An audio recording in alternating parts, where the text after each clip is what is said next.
Hi, I'm Erin Marcus, former corporate executive turned entrepreneur and founder and CEO of Conquer Your Business. Welcome to the Ready Yet podcast. We're excited to bring you more than 100 episodes of interviews and insights designed to help entrepreneurs get the financial and emotional freedom they need in order to build a business and a life they're proud of. All right.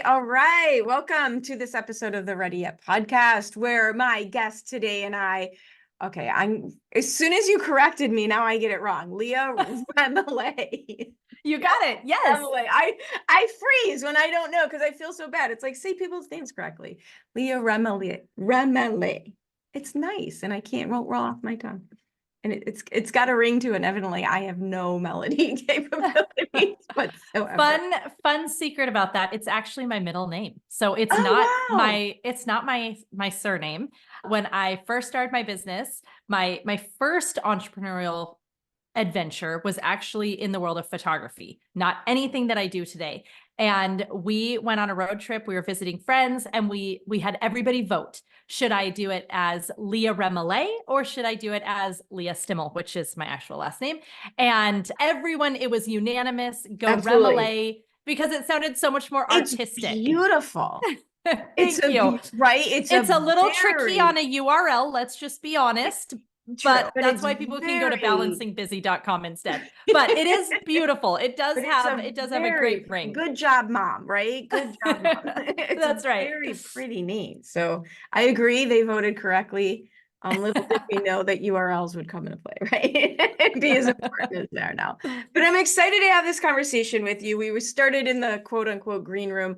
I want to have this conversation with you because I'm excited about how transparent it was when we were just having it. And it's not what you see out there, but I think it's so important. And then we're going to add in your personal experience and your subject matter expertise so people can take what we're going to talk about and you can't prevent this, but you can edge your bets, right? You can. Yes. And the thing that I said to you as we were catching up before we got started is there's a shift, there has been a shift, a metaphysical shift, if you would. And I've been talking to so many people that all say the same thing, that 2023 was mired in reaction mode, doing things that looked beautiful on paper and then didn't work, even though you did everything right.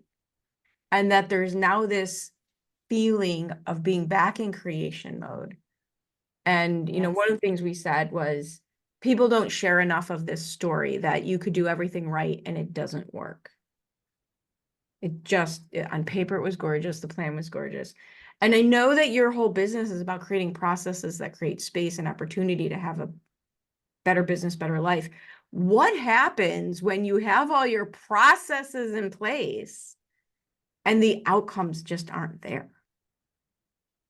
It's a tricky one. It's really hard. Let's just acknowledge and admit that you can do all the right things sometimes and you won't get the results that you were hoping for. And you sit there and you look at it and you say, on paper, this makes sense. I mean, ultimately, I often look at business things and I'm like, look, it's a numbers game. If you have this amount of people who are seeing your stuff and you've got a good offering with good sales copy, with a good funnel, it should translate to being able to bring in X amount of people and dollars. And sometimes all of those things are in the right places and it just doesn't happen. And you're asking yourself, what is wrong? What is happening? And I'm going to say that I've asked these questions. I have had the experiences where I'm doing the conversion rates in my head. I'm looking at everything and I'm like, this should have worked. What was wrong? So what we do in those scenarios is, number one, we check in with ourselves, because I really do believe that sometimes things don't work to protect us from ourselves. Sometimes 100,000,000%. Right? I mean, and it does not feel that way in the moment. Oh, no, not even a little bit. I mean, in the moment, you're devastated, and it's okay that you are. You've put in so much work. You've given so much of your heart and your soul, and it's not working. And you're just aching, wondering why you're not good enough, what you did wrong. There's a lot of emotions and feelings around there.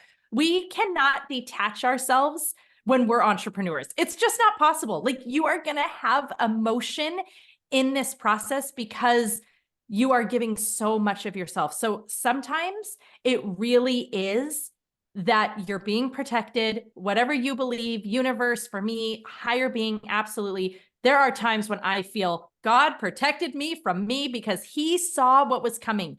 He sees around corners and I don't.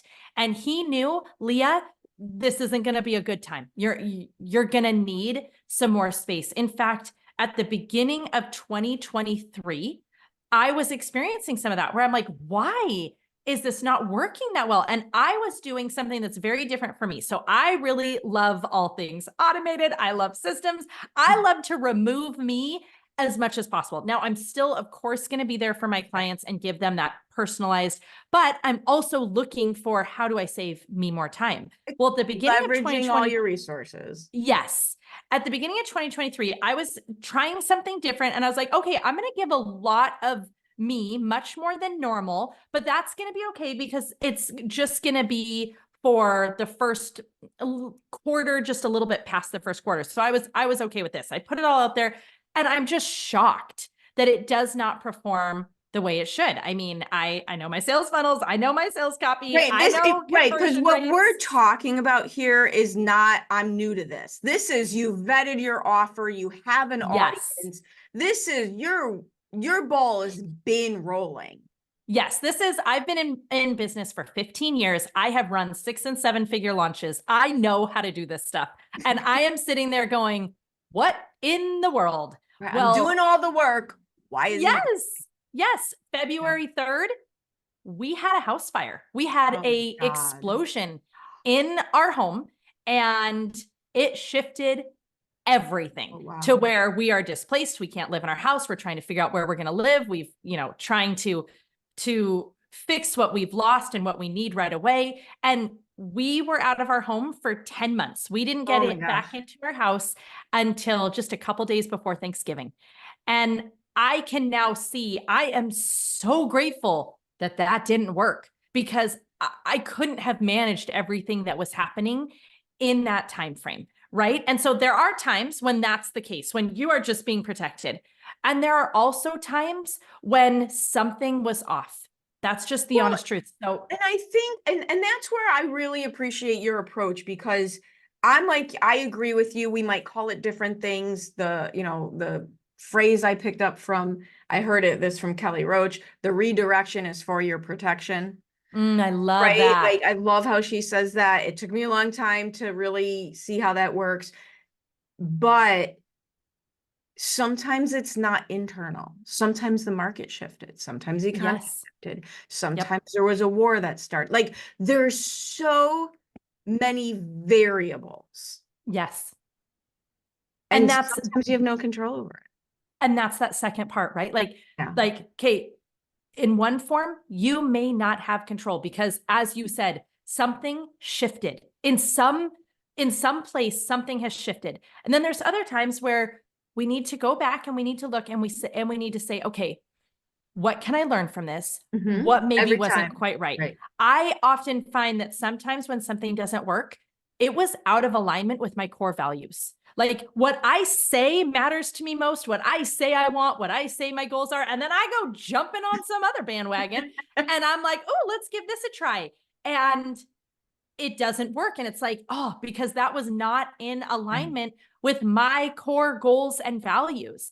And other times I've looked back and, with enough time that gives me that perspective, I look back and I go, I was leaving a lot of holes. I was leaving a lot of unanswered questions. That perhaps was the problem. It really can be as simple as sometimes the name's not right, the copy's not right. You're not clear enough on the problem and the solution. You're not positioning in a way that says, here's the very obvious problem for this very obvious type of person. And now here is the solution. So sometimes it's that, and sometimes it really is, you have done all the right things and it just doesn't work. And so the story I shared with you is the first quarter of 23. Okay, fine. But by the end of the first quarter, I had what I thought was this amazing plan for the year. I was so excited about it. I saw the adjustments we were making, the iterations we were making to the business, the people who were involved, they're fantastic. I see their genius. And on paper, like you said, it was absolutely, it was all in.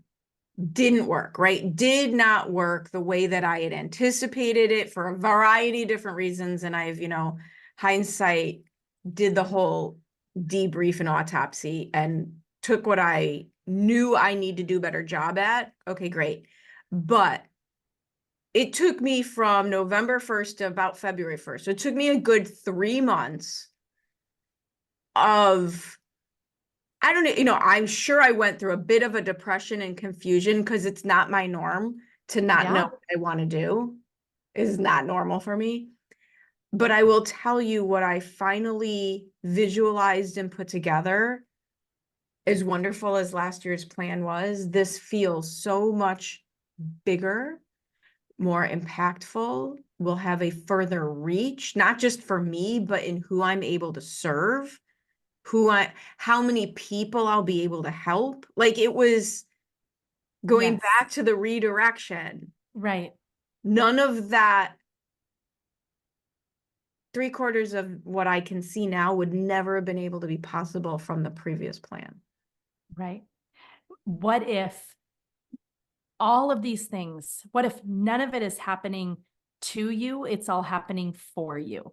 And what if the whole reason that that wasn't working was because you were playing too small and there were bigger, more amazing things for you to do, ways that you could serve the difference and the impact that you are meant to make. And so you needed to be pruned down. You needed to be pulled back and stopped so that you could reevaluate, refocus, and be given that greater, bigger vision. And now let's just pause and admit that that if we're being honest in our human selves, we're all saying, well, couldn't you have just shown that to me at the beginning? Yeah, believe why me, do we even this have is to go through this? And a catalyst is never fun. You ever notice that? Like, right. A catalyst is never fun. The thing that I had to go through to get to where I feel I could be, and it's not over. Right. It's not fun. Because if it was, happy and breezy, we would just stay where we were. And I think the other piece of this is the action, right? I watch too many, it's one of the, and it's not the metaphysical world's fault, right? But there's too many times I watch people not take action because they're talking about, well, if this was the plan, it would happen. Well, not without your participation. Right. Oh, absolutely. So, all right, I want to back up on something. How do you go from photography to, because I have my own version, right? I said my life and my jobs feel, when you take them one at a time, very segmented. But now that you look back, you're like, oh, I see how that happened. So how does this happen to somebody? Because I think there's a lot of people doing things they're good at that they love doing, but it's not quite the right fit for them. So I'd love to They're hear how maybe that feeling happened. this feeling of like, I think I'm supposed to pivot, but that is really But scary. that's really weird. Yep. So I started, well, let's go back actually even before photography. I had the opportunity to work in my dad's company, and he gave me the incredible, incredible blessing and opportunity of saying, go ahead, give it a try. So he let me take over a division. He let me take any ideas that I had and go with them. And I got to see massive results by this. I got to see incredible growth in our profits. And where I had really focused was on experience. So my very first job as a 15-year-old was I worked at this little chocolate shop, this just darling little chocolate shop. It was $52 a pound for chocolate, which is like 30 something years ago at this point. Oh my gosh, it's longer than that. Oh, okay. Anyways, different conversation. Yes. So, and I remember recognizing and realizing you could go to the grocery store and you could buy, I don't know, a Snickers, a Hershey's, or whatever, for 50 cents at that point. Right. Or you could walk into this chocolate shop and you'd be spending about $2 to $3 for a piece of chocolate. And people did it. And I noticed and started paying attention to, it was about the experience that they felt. It was about buying the chocolate as a gift for a client because it said something a lot more than a Hershey's Here's a bar Hershey could, bar, right? right? It was about walking in and indulging and, just there was just a different vibe. And I saw that and I recognized it. And so in my dad's company, I'm looking at this specific area. His company worked with yachts. So I'm looking at this specific division and I was thinking about the experience of when the owner comes back to the yacht and when the wife comes, and how do we get more buy-in from the wife, and how do we make sure that this experience. So I started thinking about this and creating these different experience touch points and implementing them all.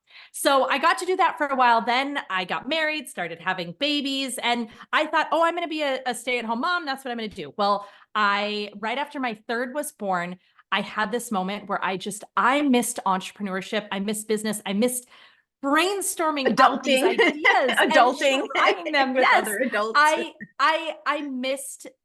just missed Mhm. being in a business. And so I decided, okay, I'm starting a business. What should it be? And I start looking around, like, what could my business be? And I decided, I saw someone doing photography. I thought, I think I could do that. I had no reason, literally none, to think that I could do it. I had never, ever, the same way. never had held a professional camera. I mean, I went to my husband. I said, I want to do this. I really think I can. And would you be willing to sell your laptop so I can buy a camera? Now, my husband's in graduate. Yeah. Or actually, no, he's an undergrad at that point. So he does this for me. He lets me sell the laptop. And that means we don't have a computer. He has to he doesn't have a computer. He has to now spend all his time in the library so that he can use their computers. And I buy on Craigslist, I buy a camera. And I literally had to Google how to turn it on and how to work it and how to use it. And I started working to build this business. Well, within 18 months, I'm making six figures, and I focused on that experience business model. I was like, I know how I can differentiate and I know where I can really excel. And I'm going to be honest, I didn't even take the best pictures. They got better over time, but let's just be honest. They weren't amazing at the beginning. Such a marketing truth that it's not always, there's people who will tell you that they hate the Starbucks coffee, but people like the Starbucks experience. Yes, absolutely. Exactly. 100%. So I focused on that experience. I built this business. Well, I had this crazy little idea. As I started my photography business, it was very hard to find information. This was in 2008 when I'm trying to start a business. Blogging was very fresh and new. And I decided I would start a blog to document my process of going for pro. That's literally what it was called, Go for Pro. Of going for pro, because I was having such a hard time finding any information out there. And I thought, surely I'm not the only one. So I'm just going to, when I find something amazing, instead of waking my husband up at 2 a.m. because I'm so excited because I just found, some go tell the world instead. Tidbit, I'll tell the interweb and maybe it will help someone else. Well, that really started growing. Mm-hmm. And I started getting people commenting saying, okay, wait, could you please back up? How did you do that part? And they'd ask me something about, how are you doing your pricing? How are you doing your sales? How are you doing your marketing? How are you doing the contracts? Right? And so I would start explaining, and I started offering these different webinars, and they would each cover a different thing. Like, okay, here's how to do the sales. Here's how to do the marketing. Here's how to do the pricing. And I was sitting there going, I wish so badly there was a way that I could connect all the dots for them, that I could show them, but here's how they're all connecting. And then I was actually on my way on a trip. I was on a flight and I just had this download where I saw everything. I saw exactly how I could do this whole thing. And so I created my first course. It was called The Thriving Photographer. This was in 2012. You guys, courses did not exist yet. Courses did not exist. You hear that today and you think oh yeah, of course everyone has a course. Yeah. No, there was not a single platform that had been invented. Courses were not a thing. And I'm sitting there going, okay. Yeah, and by the way, to that point, that meant you were probably using 7 different platforms to deliver your product. Because absolutely. This is way before all these all-in-one. Oh yeah, no, none of this. None of this. None of that existed. Yeah. So what I came up with is I said, okay, I know my audience. I know my target client, the person that I am so desperate to help. She is a busy mom. She does not have time to sit and watch videos. So I'm going to make mine. I'm going to make this audio. So I recorded all the tracks. I came up with this workbook to work them through. I, came up with all the components of what I thought they'd need. And yes, they were all on separate things because there was no such Brutal. thing as a course platform. There was And no HubSpot. There was no Go High yes, Level was not a thing. right. And it was amazing. That course turned into a 7-figure course for me. I got to teach masterminds only for members of my course. So the mastermind retreats that I ever offered, they'd be these 3 days, all inclusive, super high experience, because obviously, clearly, I love me my experience. And I got to do them all over. My favorite one ever that, I got to go international even to do them, which was so amazing. And then there was this moment where I started to feel that there needed to be a shift. And I had, when I started my business, I just did it wrong. I didn't know any better.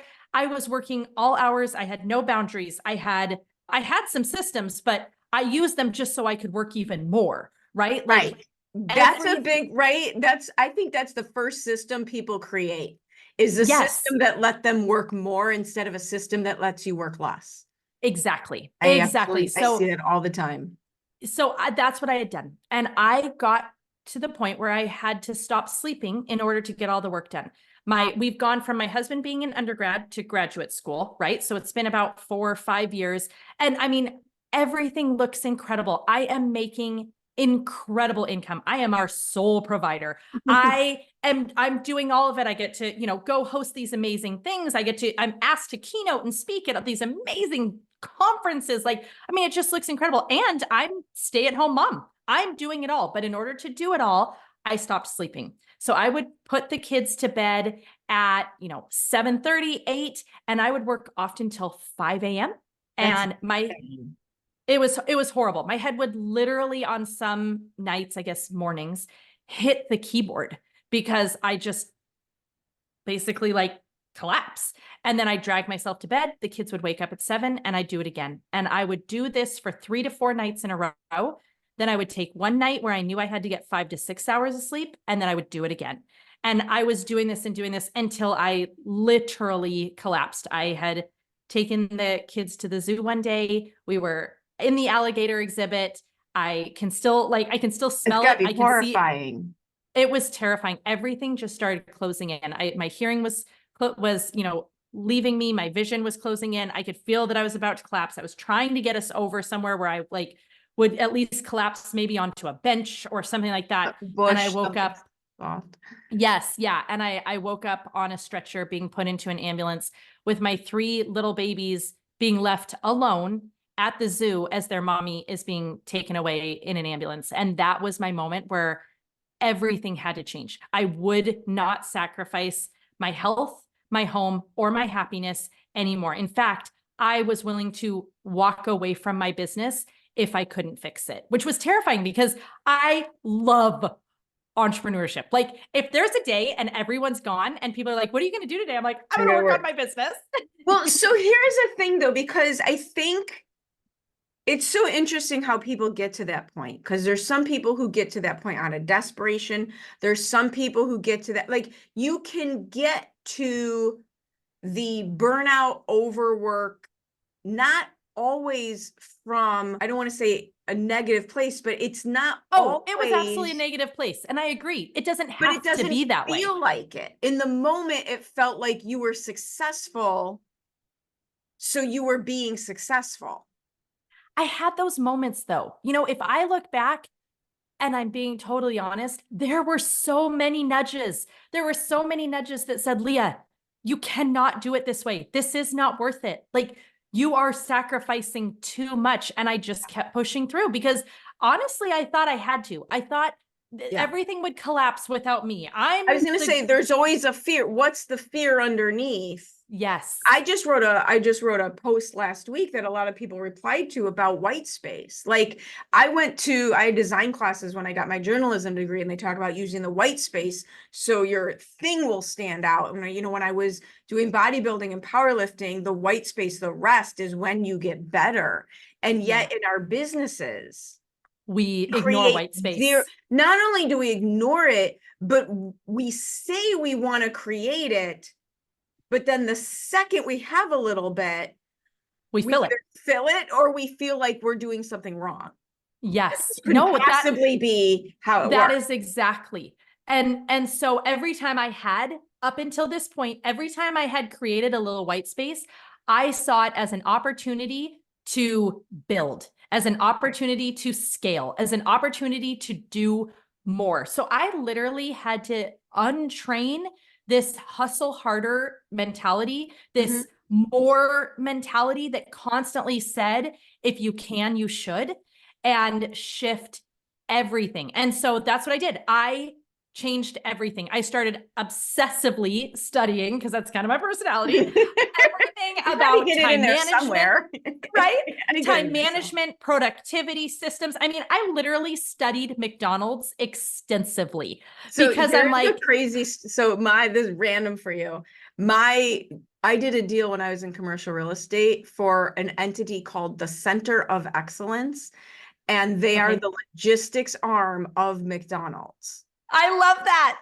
And they can tell, it's kind of its own company within the company, and they can tell you where every straw, every napkin, they are the logistics arm of the McDonald's world. It was crazy to watch how they do that. Isn't that amazing? I mean, what's incredible about McDonald's is you know what to expect no matter where you are. And I've had the incredible privilege of traveling the world, and I can tell you, Tokyo, Sydney, anywhere I can tell you, like, same experience. Yes. Like so I started studying all this, and here's what I learned. A lot of the tips and strategies that are out there honestly do not work if you work from home, if you are a woman, if you are an entrepreneur. I mean, a lot of those strategies were built for someone who gets to leave the house, go to an office, close a door, and has 8 perfect hours. Okay, that is not my experience as a business owner. And yet I needed to find a way that worked for me. So I started implementing all these different automations and systems and workflows and time management strategies. And it was shocking. It was absolutely shocking. My hours went from, I don't know what those hours were. You don't track when you're a workaholic. All the hours. Yeah. It went from that to 3 days a week. Easily 3 days a week. And I did not lose a penny of profitability. And here's the thing. Revenue is vanity. Okay. Let's just call it what it is. Profit is sanity. And when I looked and sat and saw this, and I'm like, oh my gosh, like I'm volunteering in all 3 of my kids' classrooms.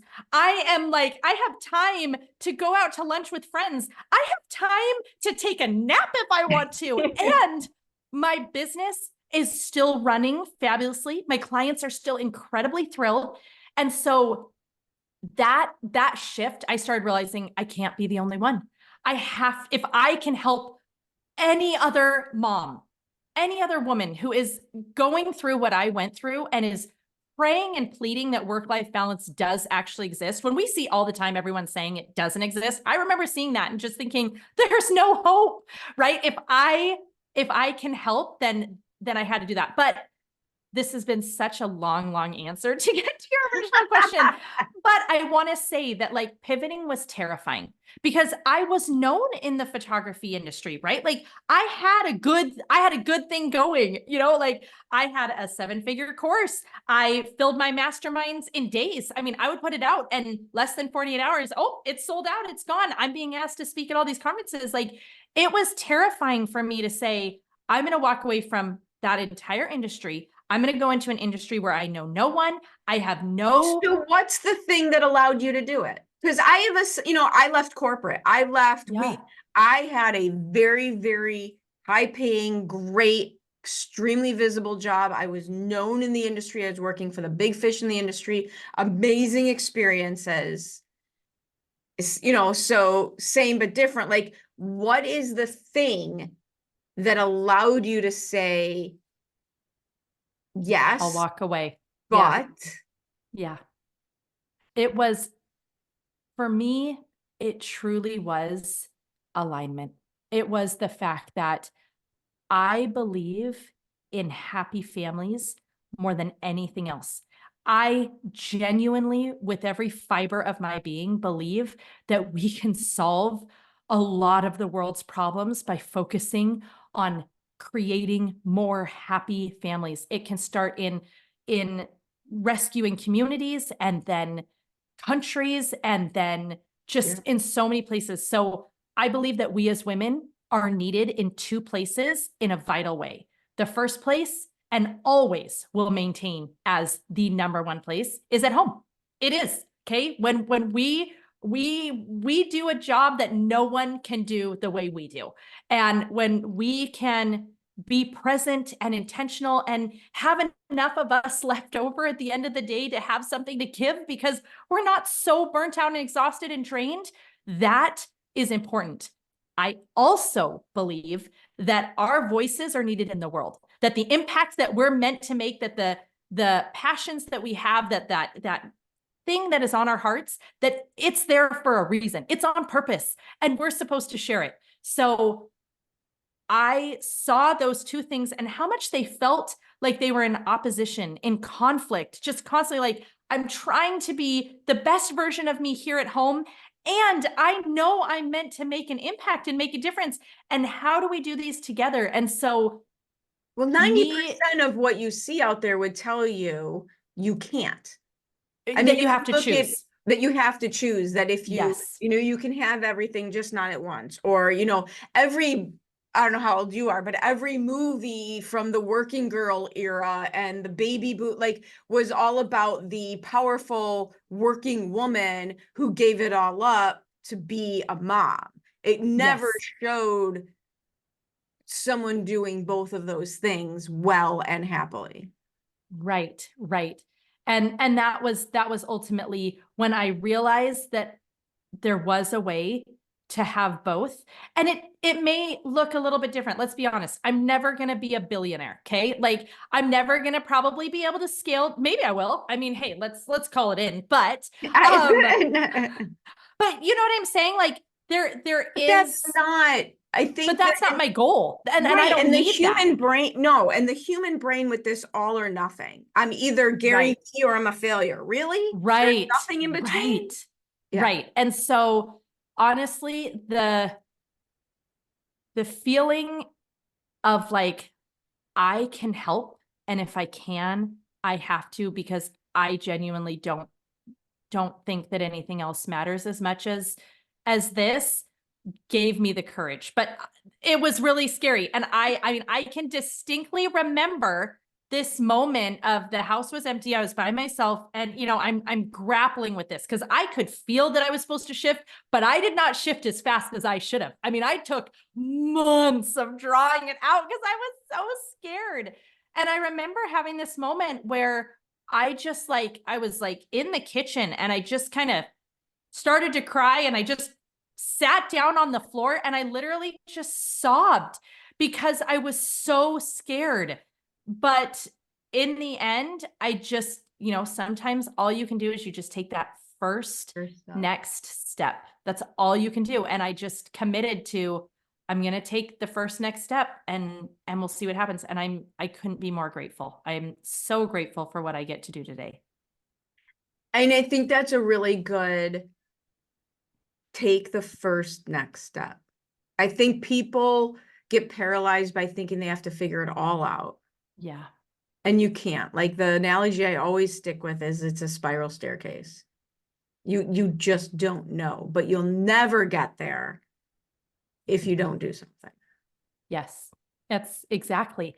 And so we might not be able to see the whole path.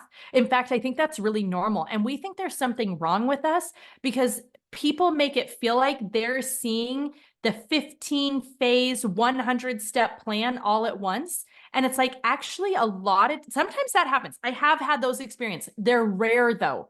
Most of the time I can see a couple of steps and then I take those steps and it illuminates. If you think about us with a flashlight and I'm in pitch black, I put that flashlight in front of me on the path and I can see the next 3 or 4 steps. But then when I've made those 3 or 4 steps, it illuminates the following 3 or 4. And that's really often what taking a new risk in our entrepreneurial journey, or honestly, even in life, that's what it looks like. And I think for me, the one thing I've learned to do is don't worry about all the steps.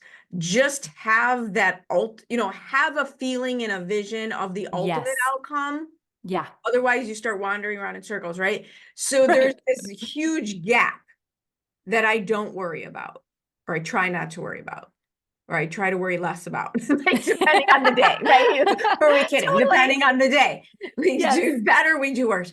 But the goal is for me to maintain the vision so that I'm always walking in the direction, to your point, in alignment, and yet not worrying about more than a couple steps. That's exactly. And I know as everyone is hearing this, they're like, okay, but what does this look like? Where do I start? And for anyone who is feeling especially overwhelmed right now, they're in that place of, I don't feel like I can ever catch my breath. And so they love the idea of getting these different systems in, putting these different things in place that are going to save their sanity. But they're like, I don't even know where that fits. If you would like to see a sample of my actual systems that are in my business, what I'm actually doing, I would be so happy to share that. That'd be amazing.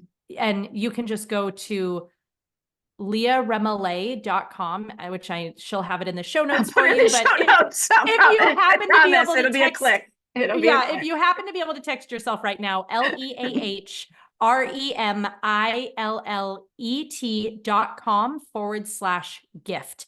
And I will let you download an entire resource pack and show you guys my systems. You can see some of them and be like, oh, okay. And steal them, take them, use them, save yourself some time. And hopefully that'll help. Absolutely. Absolutely. So, and I'm assuming the website is also the best way to get a hold of you to continue this conversation. And oh yeah, absolutely. So I'm on Instagram. I am always sharing things on our insider newsletter. I have my podcast, which is called Balancing Busy. So if you loved this episode and you are feeling like, I like her, I need to hear a little bit more of that. Yeah, you're already in your podcast. So go over, do a quick search, Balancing Busy, and scroll through, pick an episode, take a listen. And that's another awesome way. Love it. Thank you for spending your time with me today. I know that's the one resource you can only do so much with. You can't get that back. So thank you for sharing your time with me. This is amazing. Thank you. Oh, it's been so fun. Thank you for having me. I hope you enjoyed this episode of the Ready Yet podcast. I truly enjoy bringing these stories of success and inspiration to you. Please join us in our mission to empower entrepreneurs to be in charge of their businesses and in charge of their lives by sharing this with anyone you know who would benefit from our tactical and motivating advice, leaving us a review, and letting us know if there are any particular topics you would really appreciate hearing about. See you next time.